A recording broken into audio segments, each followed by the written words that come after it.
बिस्मिल्लाहिर्रहमानिर्रहीम। प्रोग्राम गुफ्तगू के साथ आपका मेज़बान फ़ाखर मलिक हाज़िर खिदमत है। नाज़रीन, पाकिस्तान आज जिस दौराहे पर खड़ा है वहाँ सियासत, मईशत, मुआशरती सूरत हाल गिरदाब में घिरी नज़र आती है। हर शख्स मुस्तरब है और हर शख्स ये सोचने पर मजबूर है कि कल क्या होगा। इस सूरत हाल में हमें ये देखना है कि हम सियासी जमातों से क्या तवक्को कर सकते हैं और क्या तवक्को करना चाहिए। सियासी जमातें और उनके रहनुमा जिस तरह बिहेव कर रहे हैं उससे पूरा मुल्क परेशान है। इस गिरदाब से निकलने के लिए हमें क्या सूरत अख्तियार करना होगी, क्या लाएअमल अख्तियार करना चाहिए और सियासतदानों को किस रुख पे सोचना चाहिए, ये हमारा आज का मौजू है। मेरे साथ शरीके गुफ्तगू हैं नदीम चौधरी साहब। वो इस सब्जेक्ट पे रोशनी डालेंगे और आगाह करेंगे कि हमारे मुल्क को और हमारे सियासतदानों को क्या सूरत हाल और क्या रुख अख्तियार करना चाहिए ताकि हम इस गिरदाब से निकल सकें। अस्सलाम वालेकुम। वालेकुम अस्सलाम। नदीम साहब, क्या समझते हैं कि हम इस गिरदाब से किस तरह निकल सकते हैं? फ़ाखर मलिक साहब, जिस तरह आपने इब्तिदा की अपनी गुफ्तगू की कि इस वक्त जो हमारा मुल्क है वो एक गिरदाब में, एक बमर में फंसा हुआ है और मुआशी और मुआशरती मसाइल का हमें शिकार है। अगर हम इसका सरसरी जायज़ा लें और आज के हालात के ऊपर गुफ्तगू करें तो छोटे छोटे पॉइंट्स के ऊपर गुफ्तगू, लेकिन मैं इसको चाहता हूं कि आप इसको क़याम पाकिस्तान के उस तनाज़र में देखें जब पाकिस्तान मार्ज़े वजूद में आया था। और पाकिस्तान जब मार्ज़े वजूद में आया था उसके ऊपर हम डिबेट करते ही नहीं है क्योंकि हमारी बुनियाद वहीं पे है।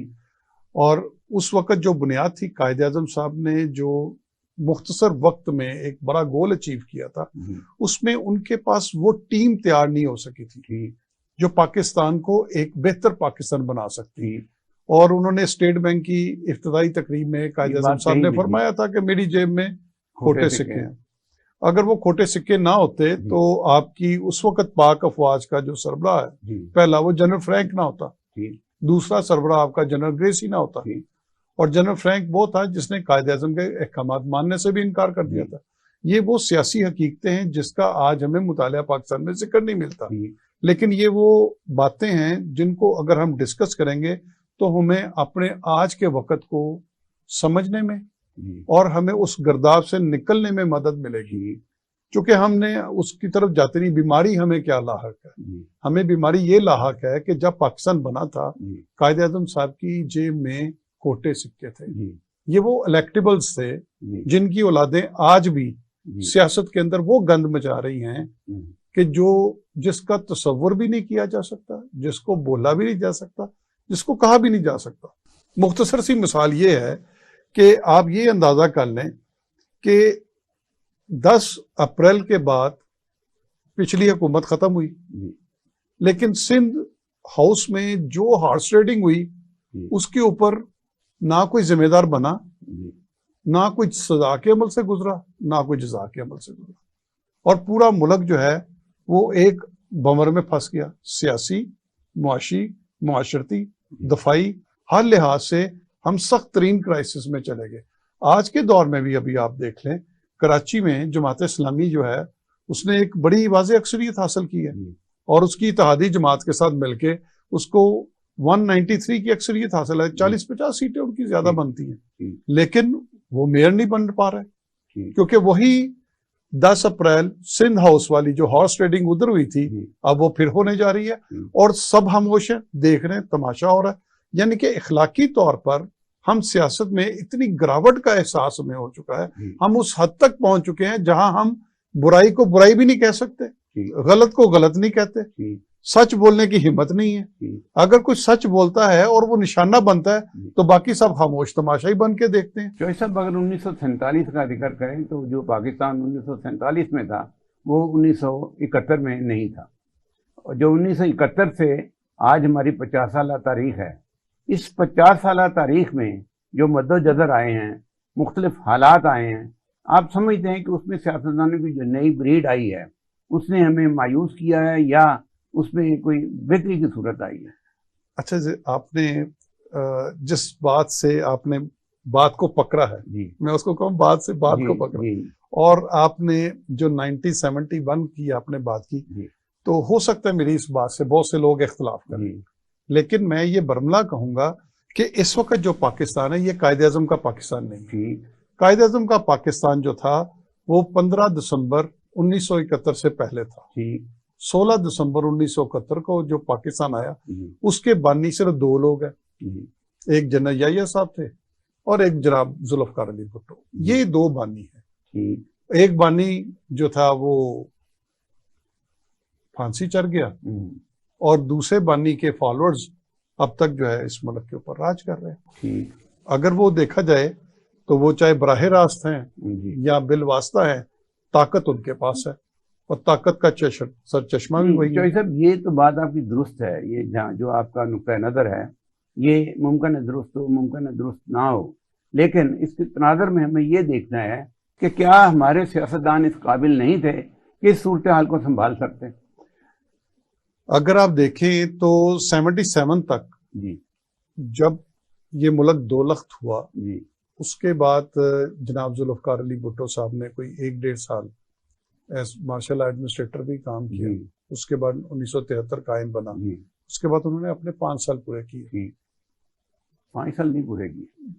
1977 में नई गवर्नमेंट ने इलेक्शन करके वो 5 साल पूरे नहीं किए। आप उसको उस तरह से देख लेके जब नई गवर्नमेंट फॉर्म हो गई उस वक्त सियासतदानों की जो लॉट थी वो, अगर आप एक सहाफ़ी के तौर पर, एक मुहक्किक के तौर पर अगर आप उसको देखते हैं तो ये मामलात भी जो है वो सुलह सफाई की तरफ जा रहे थे।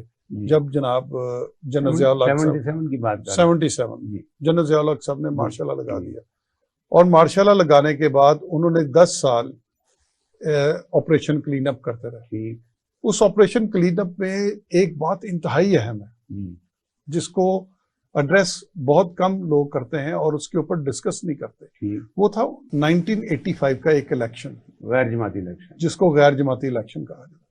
मेरे ख्याल में वो जो 1985 का इलेक्शन था जमहूरियत के लिए वो जहर कातिल था।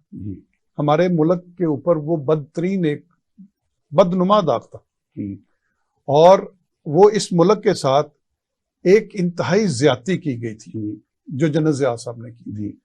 अगर और आप देखते हैं कि उस 85 के गैर जमाती इलेक्शन में एक बहुत बड़ी ऐसी सियासी लाट मुतारफ कराई गई जो ताजर पेशा लोग थे, जराइम पेशा लोग थे और उनके ऊपर इल्जामात बहुत ज्यादा थे।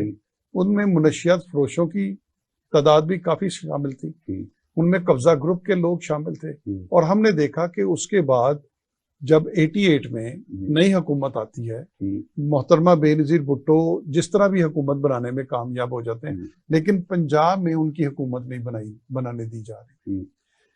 अगर देखा जाए 88 से 85 से यानी कि 77 से देखें कि फिर एस्टेब्लिशमेंट ने एक चीज तय कर ली कि हमने पीपल्स पार्टी को पंजाब के अंदर हुकूमत नहीं बनाने देनी, तो नहीं बनी उनकी हुकूमत।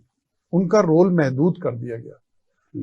जब आप अंपायर को, जब आप एक फिक्स किस्म की हुकूमत चलाते हैं, एक फिक्स करते हैं किसी जमाती जमात को, उसका रोल आप बढ़ाते हैं या घटाते हैं, तो फिर जिम्मेदार भी वही कुव्वतें हैं जो सियासत में कदगल लगाती हैं, जोड़ तोड़ सियासत में हदबंदियां करती हैं, जोड़ तोड़ कर, वो चाहे बिहाइंड द सीन हो चाहे ओपन हो। तो चूंकि उसमें एस्टेब्लिशमेंट का नाम बराह रास्त नहीं लिया जाता, लोग डरते हैं किसी को कहते हुए कि जनाब एस्टेब्लिशमेंट का सरबराह कौन है ये भी नहीं बताते। आपके ख्याल में अब भी लोग डरते हैं? मेरे ख्याल में सोशल मीडिया पे तो नहीं डरते, सरकारी मीडिया पर, वो मीडिया जो काबिल गिरफ्त है उसके ऊपर डरते हैं।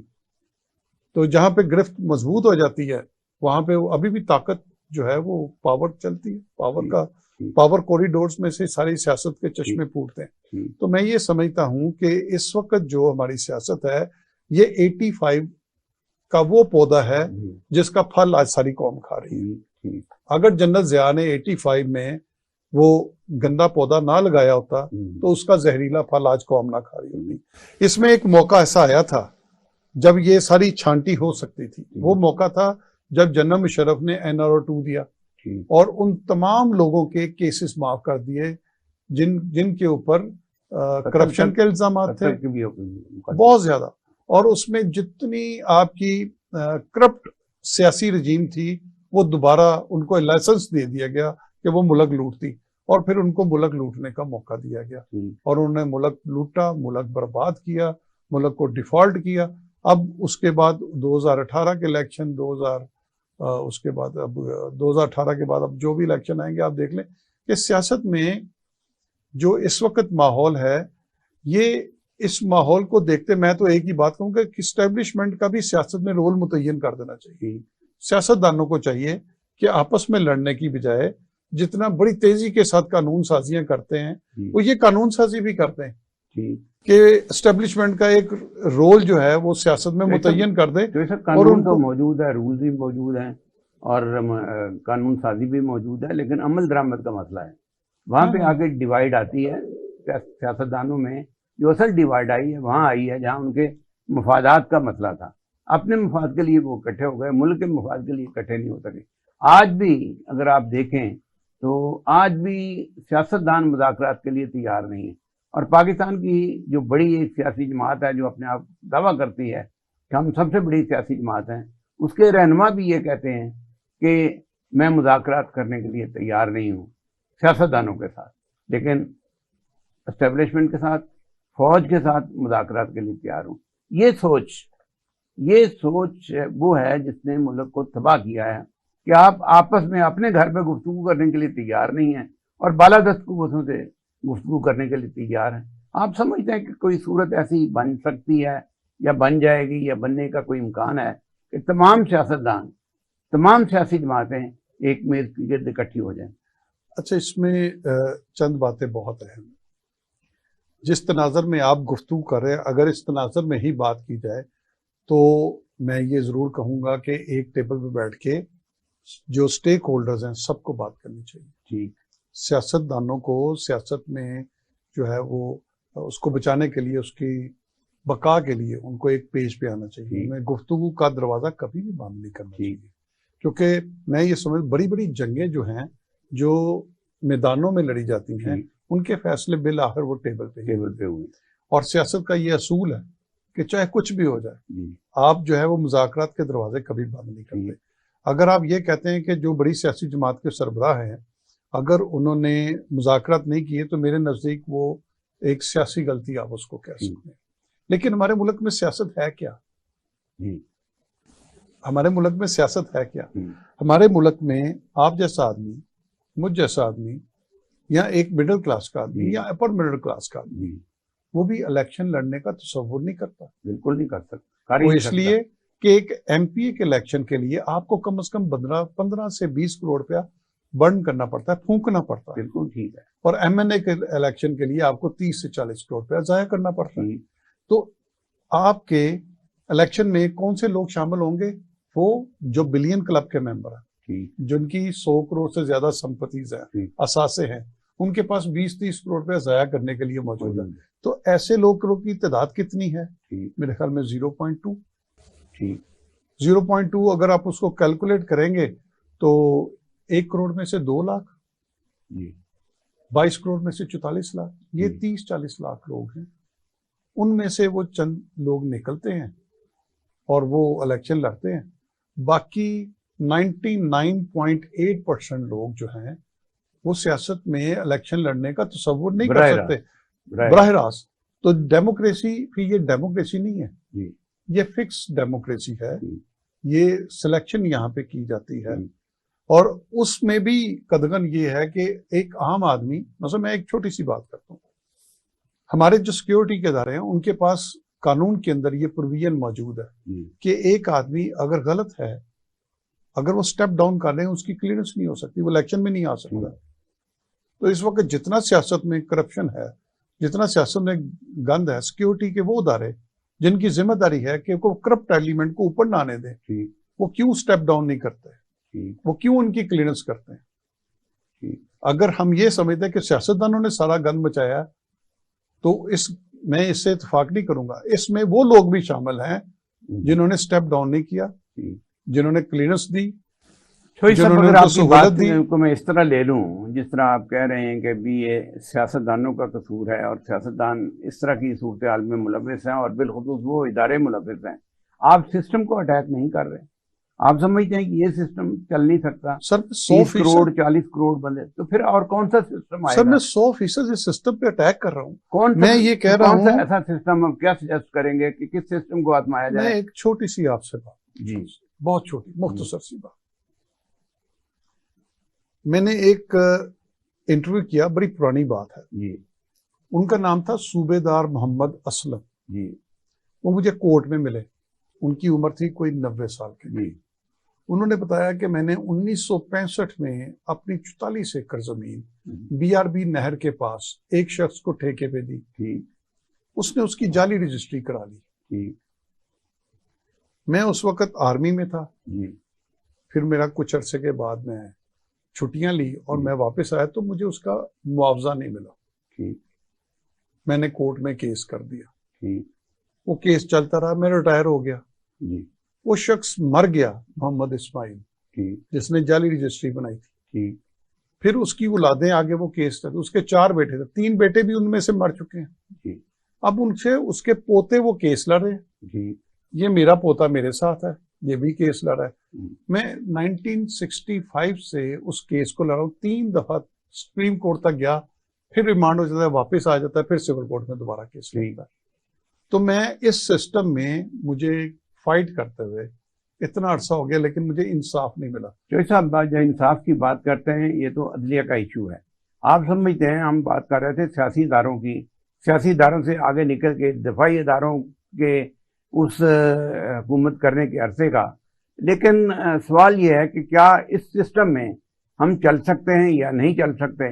नाजरीन, यहाँ एक हम वक्फा लेते हैं, वक्फे के बाद दोबारा यहीं से शुरू करेंगे और इस दौरान हमारे साथ रहिए।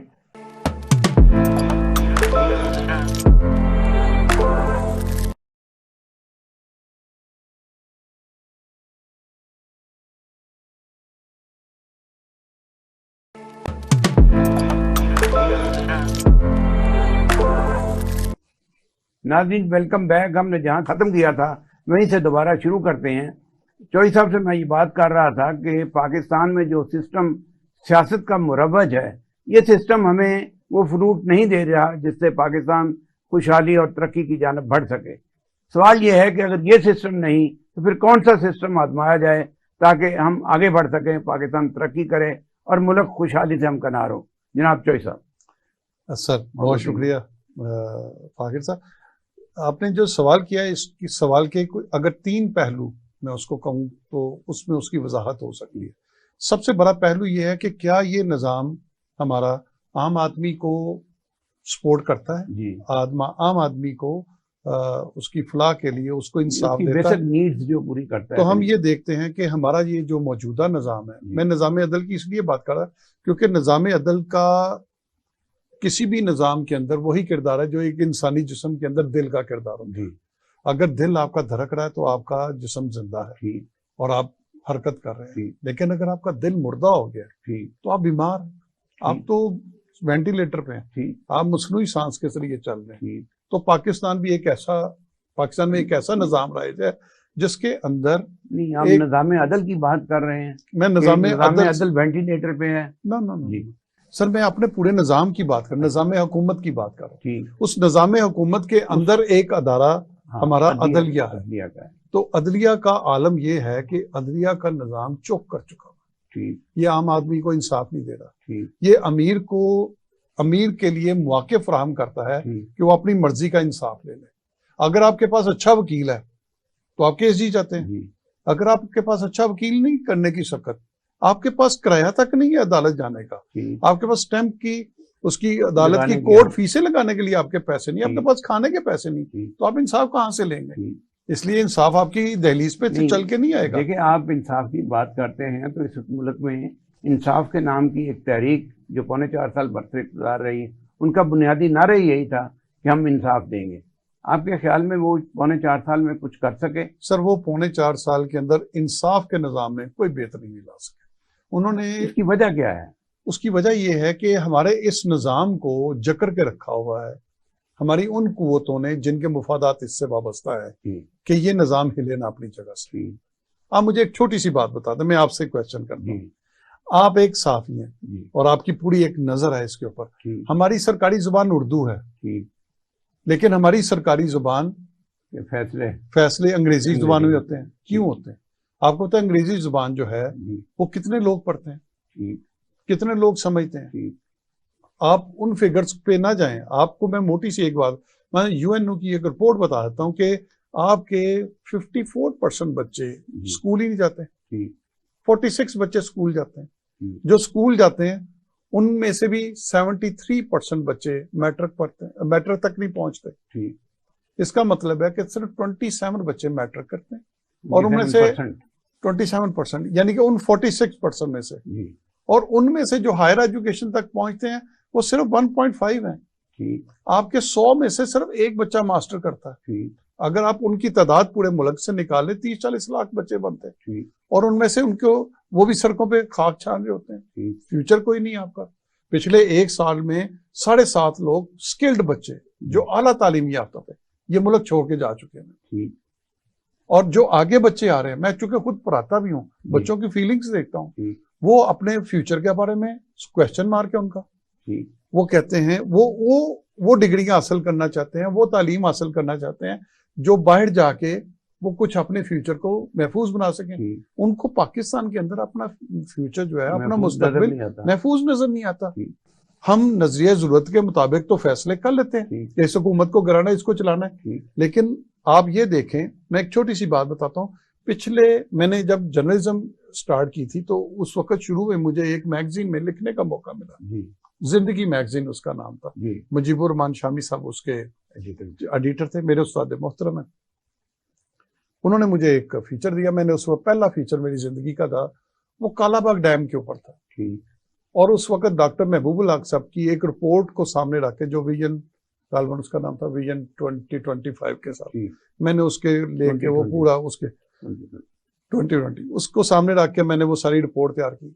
उसके बाद मैंने सैकड़ों कॉलम लिख चुका हूँ, तहरीरें लिख चुका हूँ, तकरीरें कर चुका हूँ, प्रोग्राम भी कर चुका हूँ कि पाकिस्तान के अंदर आपको आने वाले वक्तों में पानी का क्राइसिस आएगा। आपको बड़े पानी के स्टोरेज बनाने चाहिए। सस्ती तरीन बिजली पानी से हासिल होती है, आपको उसके डैम बनाने चाहिए। उसके बाद जनरल ज़िया का मार्शल आया, उसके बाद मुशर्रफ के 20 साल भी आए, उसके बाद सियासी हुकूमतें भी आई। मुशर्रफ के 10 साल जनरल ज़िया साहब के लगा लें, 20 साल ये पिछले 50 सालों की बात कर रहा हूँ।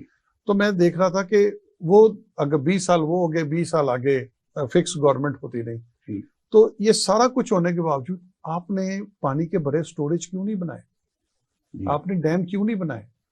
हर बंदा जानता है, हर पढ़ा लिखा आदमी समझता है कि पानी का बहरान आने वाला है, हमें भी पता है। आप ये देख लें, आप खुद एक इकोनॉमिस्ट भी बहुत अच्छे हैं, आप बहुत अच्छी कॉमर्स रिपोर्टिंग में आपका एक बहुत बड़ा नाम है, एक मोतबर नाम आपका समझा जाता है कि पिछले 20 सालों में यूपीएस की बैटरियों और यूपीएस के ऊपर जितना इस कौम ने खर्च किया, अगर वो पैसे इकट्ठे कर लिए जाए तो मेरा मुल्क का कर्जा उतर जाता सारा। लेकिन उस तरफ नहीं गए। साहब, आप अदलिया की बात कर रहे थे, अदलिया के इदारे की बात कर रहे थे।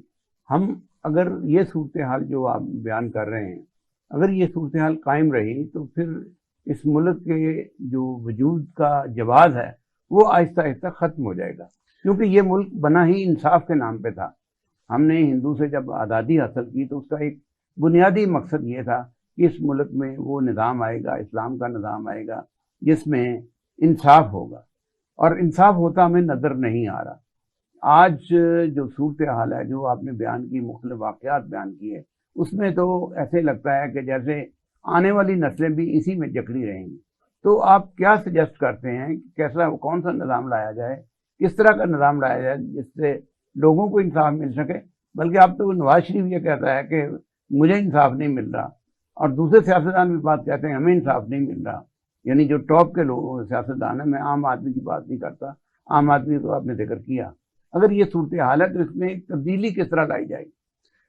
अच्छा सर, जिस तरह आपने अभी बात की, बल्कि मैं देखने वालों को भी यही कहूँगा कि जो आपका पहला सवाल था ना कि हिंदुओं से हमने आज़ादी हासिल की और उसके बाद से जो निज़ाम, मेरे ख्याल में अगर हमारे देखने वाले और अगर उसमें पॉलिटिकल साइंस को उसके उस पॉलिटिकल साइंस का स्टूडेंट हूँ तो वो ये ज़रूर करें कि मौलाना अबुल कलाम आज़ाद की कुतब और उनकी तहरीरें ज़रूर पढ़ें। और इस वाले से अल्लामा हमीदुद्दीन मशरकी साहब की अल्लामा मशरकी साहब के अलावा बहुत से ऐसे, मौलाना मौदूदी साहब की तहरीरें उन वक्तों में, आप उनको जरूर पढ़ें, और 47 से पहले की भी और 47 के बाद की भी, तो आपको एक पिक्चर बहुत क्लियर मिलेगी कि इस खित्ते की सियासत क्या थी और इस खित्ते में सियासत में किन किन लोगों ने इसको मुसलमानों के खिलाफ इस्तेमाल किया और हिंदुओं के फायदे में इस्तेमाल किया। मैं तो मौलाना मौदूदी साहब,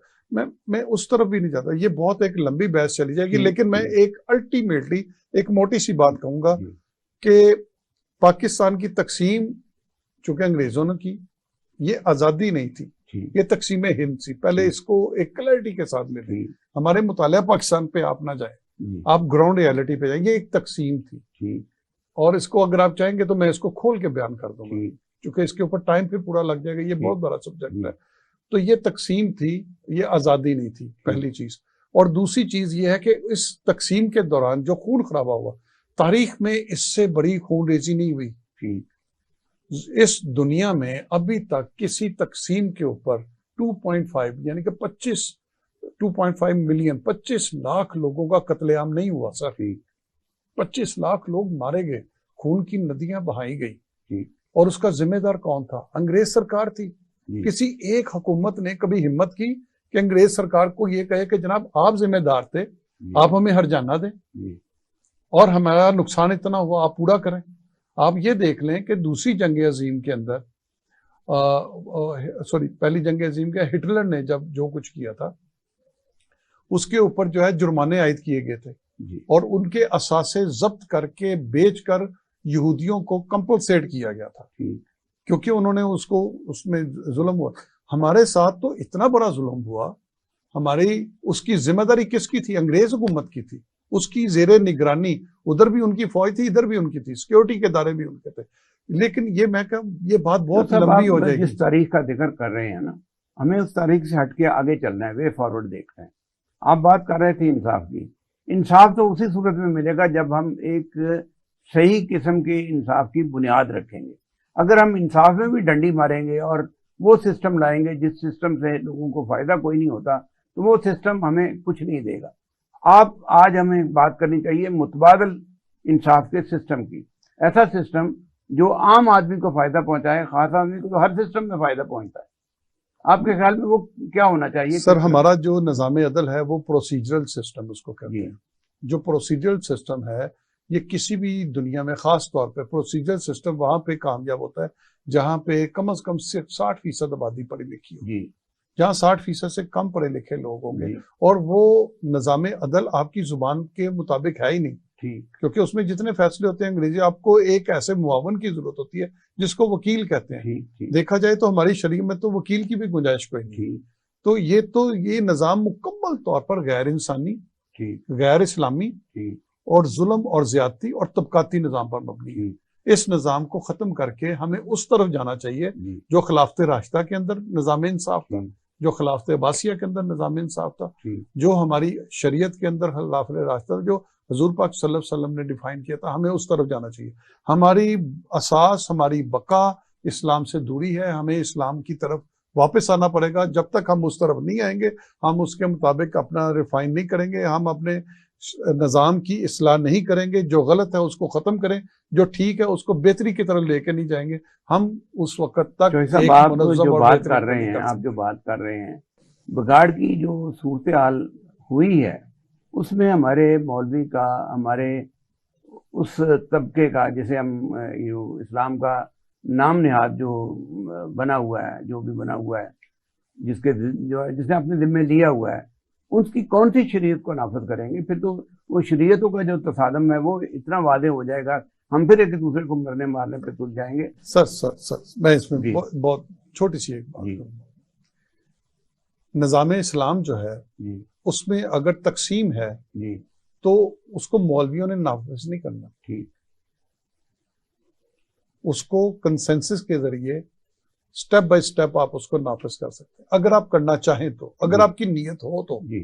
अगर आपकी नीयत ही नहीं है किसी निज़ाम को दुरुस्त करने की, यानी कि आप मैं आपको छोटी सी बात बताता हूँ। जस्टिस फाइज ईसा के एजाज में एक तकरीब हुई थी जिसमें उन्होंने एक क्वेश्चन किया था, क्या इस निज़ाम से, उसमें तमाम जुडिशल आला अफसरान सुप्रीम कोर्ट के और सारे मौजूद थे। तो उसमें उन्होंने एक क्वेश्चन किया, क्या इस निज़ाम से कोई वाकिफ है? जो आला तरीन ऑफिसर थे अदलिया, एक आदमी ने भी हाथ खड़ा नहीं किया। तो अगर आप आम आदमी से पूछेंगे क्या आप इस निज़ाम इंसाफ से, इस निज़ाम अदल से मुतमईन है, एक आदमी भी नहीं कहेगा।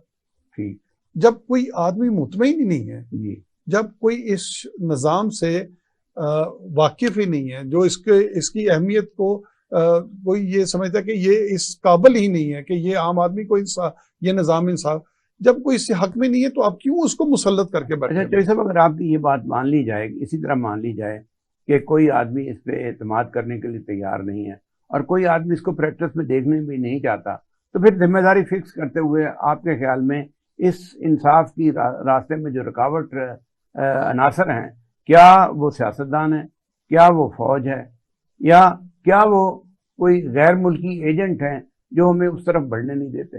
जिम्मेदारी का तयन किस तरह करेंगे? सर, अगर आप पिछले 1 साल के अंदर जो वाक़यात हुए हमारी सियासत के अंदर, आप बतौर तज्जियाकार जब उसको एनालाइज करें तो आपको अंदाजा होगा कि पिछले 1 साल में जो कुछ हुआ, सियासतदानों की तो कोई औकात ही नहीं पाकिस्तान के अंदर। ये तो पानी के बुलबुले की तरह है जो पैदा हुए और खत्म हुए। इस मुल्क में असल ताकत हमारे एस्टेब्लिशमेंट के पास है। एस्टेब्लिशमेंट को ये फैसला लेना होगा कि इस मुल्क की बेहतरी के लिए उनको निज़ाम इंसाफ ठीक करना है या नहीं। अगर वो फैसला कर लेंगे तो ये निज़ाम दिनों में ठीक हो जाएगा। अगर वो नहीं चाहते कि ये निज़ाम दुरुस्त ना हो तो फिर अगली जितनी मर्जी हुकूमत, 75 साल गुजर गए, 75 साल अगले भी गुजर जाएंगे, ये इसी तरह चलता रहेगा। या मुल्क टूट जाएगा, अगर मुल्क सलामत रहा तो यही कुछ होता रहेगा जो होगा। अनारकी और बढ़ जाएगी, डिप्रेशन और बढ़ जाएगी और लोग जो है मुल्क छोड़ के चलते जाएंगे। जिनमें थोड़ा सा शऊर होगा वो निकलते जाएंगे। ये निज़ाम एक ऐसा निज़ाम है जिसके अंदर ईमानदार आदमी सर्वाइवल नहीं कर सके। मलक रियाज साहब का मैंने एक इंटरव्यू किया था, बहुत पुरानी बात है, और ये बात फिर उन्होंने बहुत दफा बाद में भी दोहराते रहे। वो कहते रहे मैंने कारोबार करा और मुझे पता है करप्शन किए बगैर कारोबार चलते ही नहीं, आप चला ही नहीं सकते। आप बाहर की दुनिया से इन्वेस्टमेंट क्यों नहीं आती? इन्वेस्टमेंट इसलिए नहीं आती क्योंकि आप उसको फैसिलिटेट नहीं करते।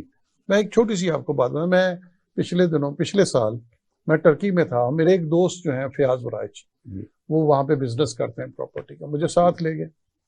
उन्होंने एक प्रोजेक्ट प्रॉपर्टी का एक बड़ा प्रोजेक्ट उन्हें अप्रूव कराना था। तो वहाँ पे जिस तरह हमारी डिस्ट्रिक्ट गवर्नमेंट होती है वो उसको बल्दिया कहते हैं।